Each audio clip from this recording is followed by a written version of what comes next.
السلام عليكم ورحمة الله وبركاته، وياكم اخوكم ريفن. مثل ما تشوفون جايب لكم جيم بلاي وورزون على قد الكتلات فقط، لان مدة المقطع مثل ما تشوفوها دقيقتين و45 ثانية.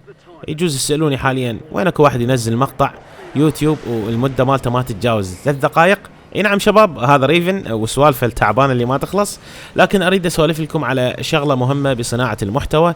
بما انه انتم اخوتي من بين ال 500 متابع اللي موجودين عندي، او العفو 500 مشترك على اليوتيوب، الاغلبيه جوي من التيك توك، فلازم اشارككم اي شغله اني مقرر اسويها فيما يخص صناعه المحتوى، لان النجاح اللي اني بيه اللي بدا بمنصه التيك توك هو بجهودكم مو بجهودي نهائيا. المهم شباب، مثل ما تعرفون سياسة التيك توك سياسة صعبة جدا. كل ما ابث او كل ما انشر محتوى تحس اكو تقييد بالموضوع، يجينا سترايك، تجي ابلاغات مختصر مفيد، وهذا الموضوع قام يزعجني. يعني انا المنصة دا احاول اقدم بيها كل اللي عندي، ودا اشد حيلي احاول انشر واحاول تكون بثوث يومية ومنتظمة، ومع ذلك التيك توك شلون يجازيك بسترايك على اشياء سخيفة جدا ما لها معنى يا اخي. اقسم بالله العلي العظيم، يعني دا تجيني سترايكات على اشياء تافهه، يا ريت لو تسوى واقول اني غلطان، اشياء جدا سخيفه. فانا وصلت حدي ويا برنامج التيك توك، وراح استمر بالنشر على اليوتيوب ان شاء الله.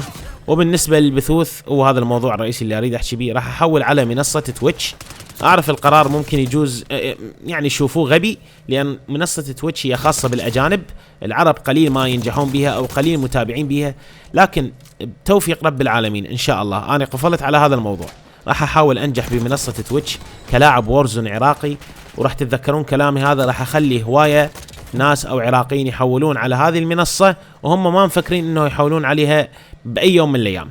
فالتوفيق من رب العالمين، واتمنى اللي يقدر يتابعنا ويقدر يتفاعل ويانا يكون موجود، لان نجاحي هو بسببكم بالاول وبالنهايه. حكيت اللي عندي. اليوم بتاريخ 18/3/2025 راح يبدي اول بث على منصه تويتش الساعه 9 ان شاء الله مساء، فاتمنى وجودكم هناك وادعوا لنا شباب. وخلص هذا اللي كان عندي، اتوقع وصلنا لنهايه الجيم تقريبا، واعذرونا على الاطاله ولو هي دقيقتين بس تحملونا وبس. يحفظكم الله شباب، وشكرا على كل الدعم وعلى اي شيء تقدموه الي. مع السلامه.